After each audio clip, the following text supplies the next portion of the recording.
Es la estructura terrestre más grande del mundo que también es movible. ¿Entiendes lo que digo? Un objeto hecho por el hombre que se puede mover. Tiene 850 pies de ancho, 530 pies de largo y 350 pies de alto. Y cuando se construyó, se hizo sobre un conjunto de rieles, básicamente a 600 pies de donde necesitaba estar.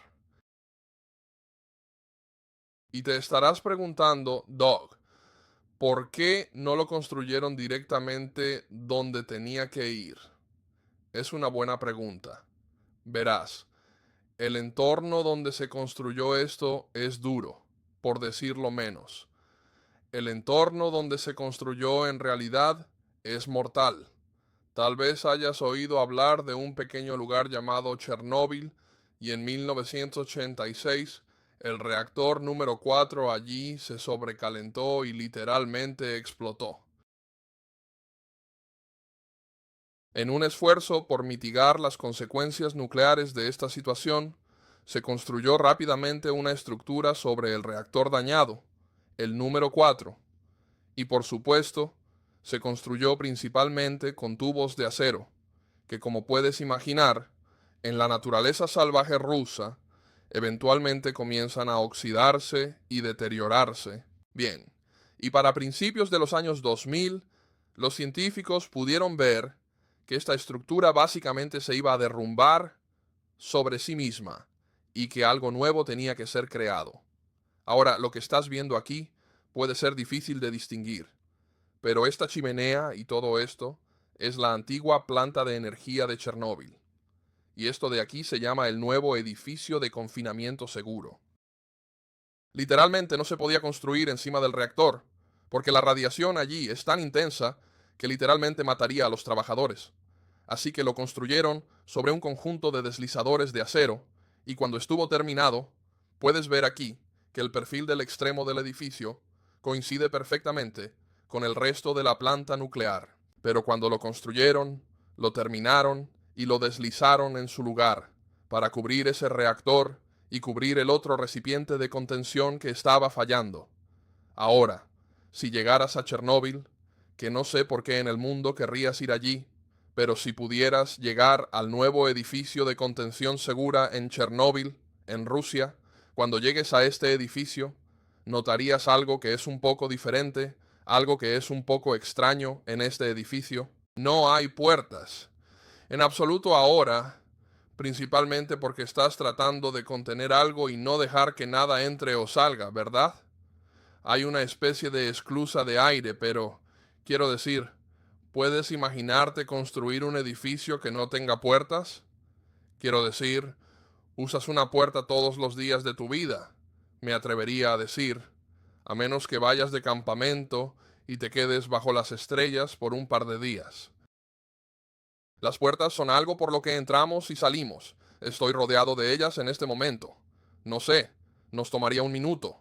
Tendríamos que detenernos y contar cuántas puertas hay en este edificio. Verás, las puertas son portales. ¿No es así? Nos permiten entrar y salir de algo. Y esta mañana no viniste aquí. No pudiste venir aquí para escucharme hablar sobre puertas. Pero yo quiero centrarme en esa palabra en un momento. ¿Ves que esa palabra en es importante? La encuentras por toda tu Biblia, y hay una frase específica esta mañana en la que quiero que nos enfoquemos, y quiero ver si puedes identificarla. Vamos a leer un pasaje juntos en Romanos capítulo 3. Encuentras esta frase en su forma de varias maneras y en diferentes momentos.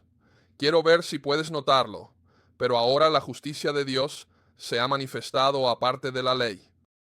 Aunque la ley y los profetas dan testimonio de ello, la justicia de Dios mediante la fe en Jesucristo, para todos los que creen, porque no hay distinción. Todos pecaron y están destituidos de la gloria de Dios, y son justificados gratuitamente por su gracia mediante la redención que es en Cristo Jesús, a quien Dios puso como propiciación por su sangre. para ser recibido por fe. Esto fue para mostrar la justicia de Dios, porque en su paciencia divina había pasado por alto los pecados anteriores.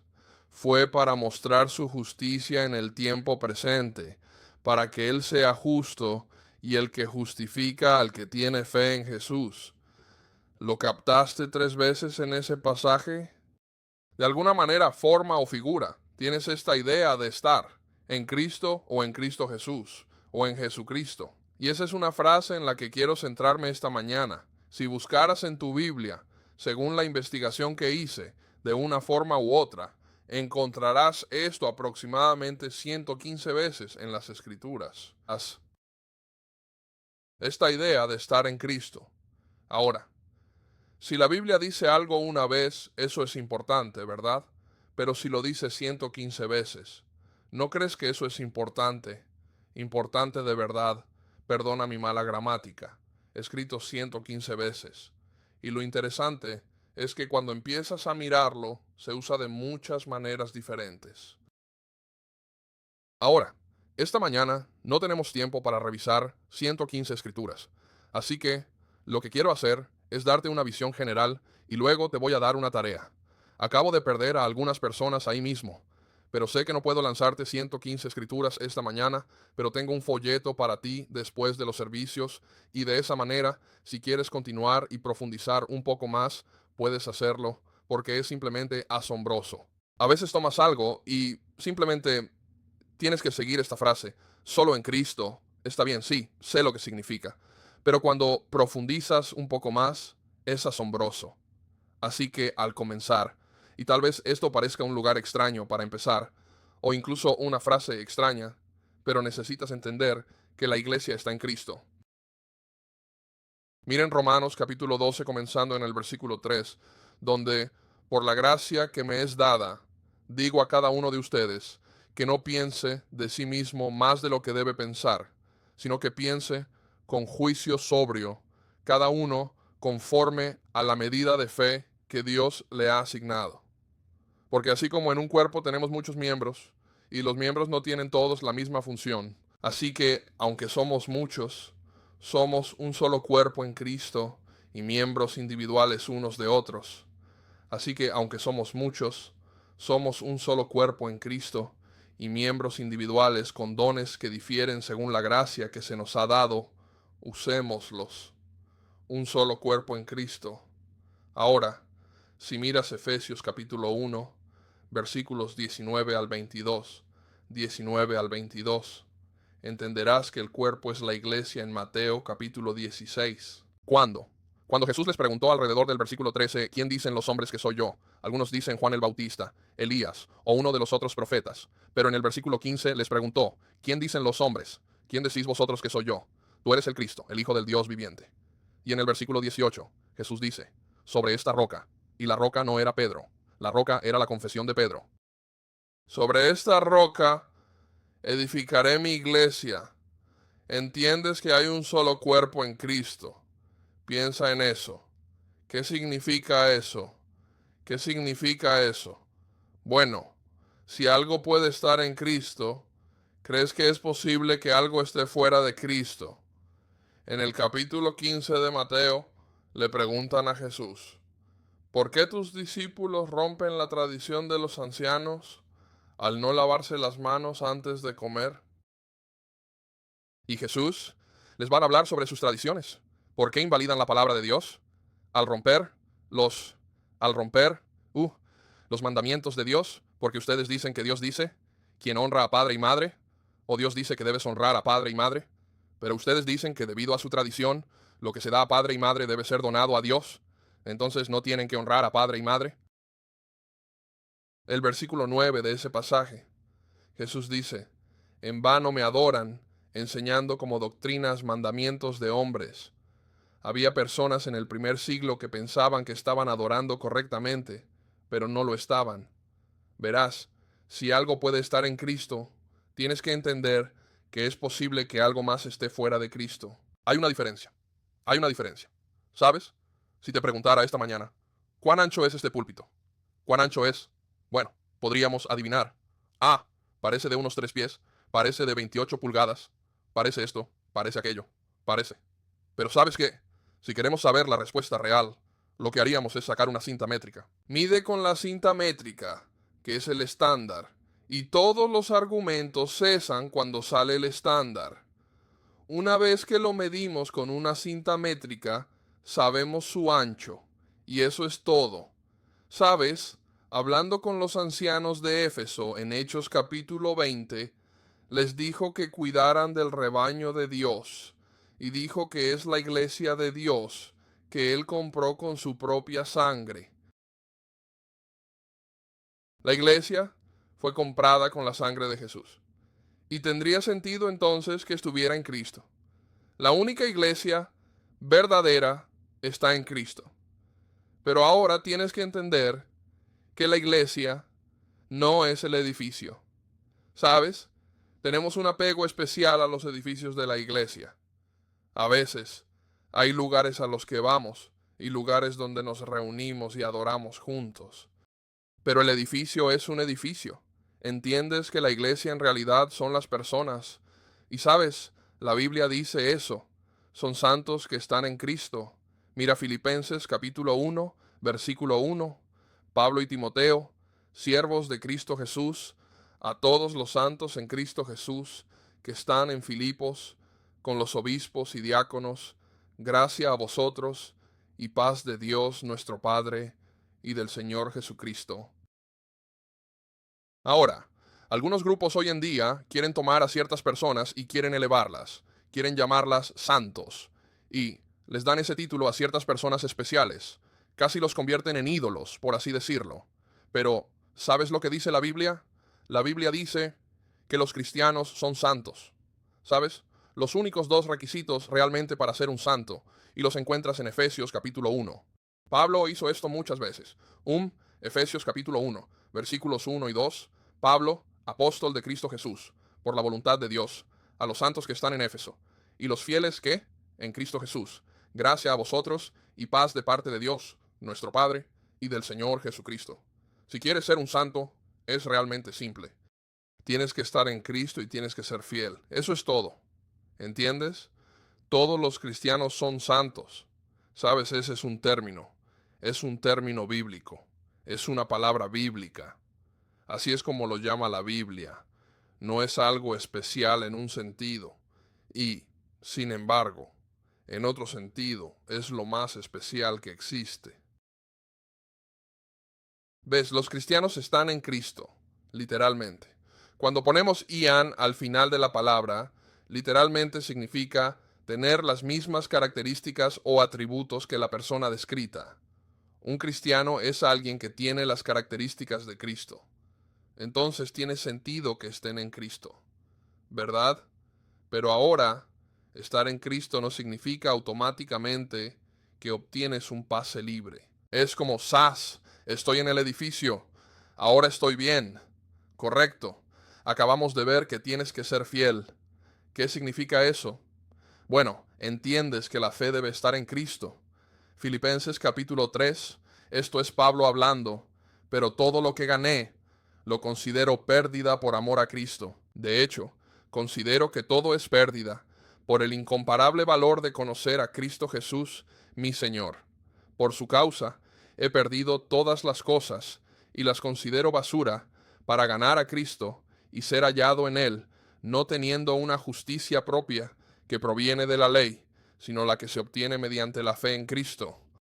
La justicia de Dios, que depende de la fe. Pablo dice, tenía todas estas cosas antes de convertirme. Estaba a punto de ser el próximo, el próximo, sumo sacerdote. Estaba a punto de ser el próximo líder religioso. Tenía poder y prestigio y dinero y todas estas cosas. ¿Y sabes qué? Las dejé todas por Cristo. Los tiré todos por Cristo. Una vez escuché la historia de un hombre que dijo que la noche en que obedeció el Evangelio le costó $20,000. Alguien había estado estudiando con él y él y otro hombre acababan de comprar una operación de licor ilegal y dijo que estaba dentro, dijo que todo el trato costó 20,000. Yo tenía $10,000 invertidos y el otro tipo tenía 10. Dijo, la noche que obedecí el Evangelio fui y compré la parte del otro tipo, y luego subí al bosque donde estaba y tomé un hacha y le hice agujeros por todos lados. Me costó $20,000 obedecer el Evangelio. Pablo dijo, lo dejo todo para estar en Cristo. ¿Entiendes? Eso es lo que es la fe. La fe es la acción que surge de nosotros debido a la creencia que está dentro de nosotros. Si creo en Dios y creo en lo que dice, actúo como si las cosas que me ha dicho son más importantes que lo que puedo ver aquí en el mundo. Me gustan las cosas. Quiero decir, tengo un garaje lleno de ellas, pero todo se va a quemar cuando el mundo se acabe. No va a significar nada. Nadie va a estar alrededor de mi ataúd algún día y decir, vaya, tenía muchas cosas. No va a importar. No va a importar en absoluto. Tengo que tener fe. Y esa fe requiere que siga a Dios y trate a otras personas de la manera en que Dios quiere que sean tratadas. Santiago 2. Ves a alguien desnudo y hambriento, muriéndose de hambre, y le dices que estés abrigado y lleno, y no le das las cosas necesarias para el cuerpo. ¿De qué sirve él en eso? La respuesta a eso es nada, nada. Si tengo que, sí, si voy a ser un santo, tengo que tener fe en Cristo. Y este es un poco el mismo punto, pero se muestra de nuevo, y como digo, todo el punto que estoy tratando de transmitirles aquí no es necesariamente ni siquiera la estructura del sermón, sino simplemente el hecho de que esta frase y esta idea están por todo tu Biblia, casi en cualquier lugar que mires. Primera de Juan 2, 3 al 6. Y en esto sabemos que lo conocemos, si guardamos sus mandamientos. El que dice, yo lo conozco, pero no guarda sus mandamientos, es un mentiroso, y la verdad no está en él. Pero el que guarda su palabra, en él verdaderamente, el amor de Dios se ha perfeccionado. En esto sabemos que estamos en él. Quien dice que permanece en él, debe andar como él anduvo. Debe haber alguna evidencia. Si voy a tener fe, si voy a ser un santo, si voy a estar en Cristo, debo parecerme a Cristo. ¿Voy a ser perfecto? No, no voy a ser perfecto, pero voy a ser diferente. Sí, voy a ser diferente, ¿verdad? Debemos hacer algo para estar en Cristo. Pero ahora sé que hasta este punto he hablado de, bueno, tienes que hacer esto, tienes que hacer esto, tienes que. Entiendes que hay muchos más beneficios de estar en Cristo que requisitos. A veces hablamos de lo que tienes que hacer, lo que tienes que hacer, lo que tienes que hacer. Pero ¿qué obtienes? ¿Qué obtienes en Cristo? Este es genial. Efesios 1, 3. Bendito sea el Dios y Padre de nuestro Señor Jesucristo, que nos ha bendecido en Cristo con toda bendición espiritual en los lugares celestiales. Cada bendición espiritual está en Cristo.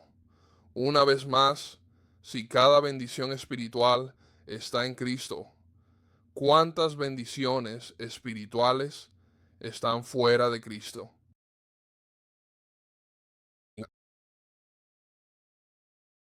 Y eso algunas personas lo miraron y dijeron, bueno, eso es un poco duro, ¿no? No es así. ¿Sabes cuando le arrancaron la carne de la espalda? Eso fue un poco duro. Cuando lo clavaron en la cruz sin haber hecho nada malo. Eso fue bastante duro, ¿no? Cuando le quitaron la vida y lo crucificaron en esa cruz. Eso fue duro. No es mucho pedir. Romanos 8:29 habla de aquellos que serían conformados a la imagen de su Hijo. Dios amó tanto al mundo que dio a su único Hijo para que todo aquel que en Él crea no se pierda, sino que tenga vida eterna. Hoy en día, mucha gente piensa que creer es simplemente conocer la información. Podría pasar el examen sorpresa.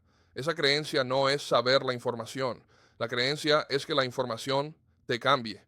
Eso es lo que es la creencia, ¿verdad? Y cuando estás en Cristo, eso es diferente. Actúas diferente, piensas diferente, no eres perfecto, vas a cometer errores, no me malinterpretes, pero es diferente. Y cuando estás en Cristo, todas las bendiciones espirituales son tuyas. Me pregunto si podríamos sentarnos e intentar hacer una lista de todas las bendiciones espirituales. No incluí esta en la lista de esta mañana, pero está en la lista que te voy a dar más tarde. Pero Romanos capítulo 8, versículo 1. Por lo tanto, ¿ahora qué hay? No hay condenación para los que están en Cristo. ¿Es eso una bendición? Uf, ¿de qué estás hablando? Me dio escalofrío solo de pensarlo. No hay condenación. Ahora para los que están en Cristo, no. ¿No es ahí donde quieres estar? ¿No quieres estar en Cristo?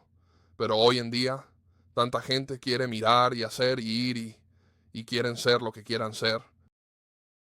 Si voy a estar en Cristo, no puedo hacerlo a mi manera. Esto no es Burger King. Tiene que ser a su manera. Él murió por mí, no al revés. No puedo imponerle mis condiciones. Por lo tanto, ahora no hay condenación para los que están en Cristo. Por supuesto, hasta este punto he omitido la pregunta más importante que puedes hacer en tu vida. Dije que para ser santo necesitas estar en Cristo y ser fiel. Hablamos sobre ser fiel, pero la pregunta más importante que harás en tu vida es, ¿cómo puedo estar en Cristo? Verás, esta mañana estás en un edificio y la forma en que entraste a este edificio fue a través de la puerta. Por eso, cuando construyen un edificio de contención nuclear, no ponen ninguna puerta, no quieren que nadie entre. Pero, ¿cómo entras en Cristo? Gálatas 3. Porque en Cristo Jesús, todos sois hijos de Dios, mediante la fe. Porque todos los que habéis sido bautizados en Cristo, os habéis revestido de Cristo. ¿Entiendes lo que eso acaba de decir? El bautismo es la puerta. El bautismo es lo que nos pone en Cristo. Y entiendes que no es solo el bautismo. No puedo simplemente tomar una piscina inflable y recorrer la plaza empujando a la gente al agua. La creencia tiene que ir acompañada de esta creencia y confesión. Romanos 10:10. Creencia y arrepentimiento. Marcos 1, 14, 15. Creencia y bautismo. Marcos 16, 16. Pero cuando una persona realmente cree y comienza a dejar que la palabra de Dios cambie su vida y luego se bautiza, ese es el punto de transición. Esa es la puerta. Y el bautismo es uno de los puntos de doctrina más controvertidos en el mundo de hoy. Espero que entiendas a qué me refiero cuando digo eso. Doctrina solo significa enseñanza, ¿verdad? No ves a la gente discutiendo sobre el arrepentimiento o discutiendo sobre la creencia. Los encontrarás discutiendo día y noche, en todas partes, sobre el bautismo. ¿Por qué es eso? Porque Satanás quiere que la gente esté confundida en este punto. A Satanás no le importa que conozcas algunas verdades, y a Satanás no le importa que vayas a una iglesia, pero sabe que si puede mantenerte fuera de la puerta, que al final de los tiempos él va a ganar. ¿Entiendes? El bautismo es una puerta, pero es más que eso. Romanos capítulo 6. Solo hay dos pasajes en tu Biblia que te dicen cómo entrar en Cristo. Gálatas 3, 26, 27 es uno. Romanos 6, 3 y siguientes es el otro. ¿No sabéis que todos los que hemos sido bautizados en Cristo Jesús hemos sido bautizados en su muerte? Fuimos, pues, sepultados con él por el bautismo en la muerte, para que así como Cristo resucitó de los muertos por la gloria del Padre, para que también nosotros andemos en una vida nueva, porque si hemos sido unidos a él en una muerte como la suya, ciertamente también seremos unidos a él en una resurrección como la suya. Sabemos que nuestro viejo yo fue crucificado con él para que el cuerpo del pecado sea destruido, a fin de que ya no seamos esclavos del pecado. El bautismo no es solo una puerta, es una muerte, un entierro y una resurrección. En 1 Corintios 15, del 1 al 4, el Evangelio se fundamenta en la muerte, el entierro y la resurrección. Verás, cuando decides atravesar esa puerta, lo que estás diciendo es, Jesús, voy a seguirte, y comenzaré pasando por una muerte, un entierro y una resurrección. No se trata de ser clavado en la cruz. No es una muerte. Correcto. Romanos 12:1. Por lo tanto, entréguense como un sacrificio vivo. Jesús fue un sacrificio que murió y al tercer día resucitó.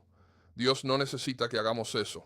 Él necesita que vivamos como sacrificios vivos, sal y luz, cosas que salen y cambian continuamente el mundo.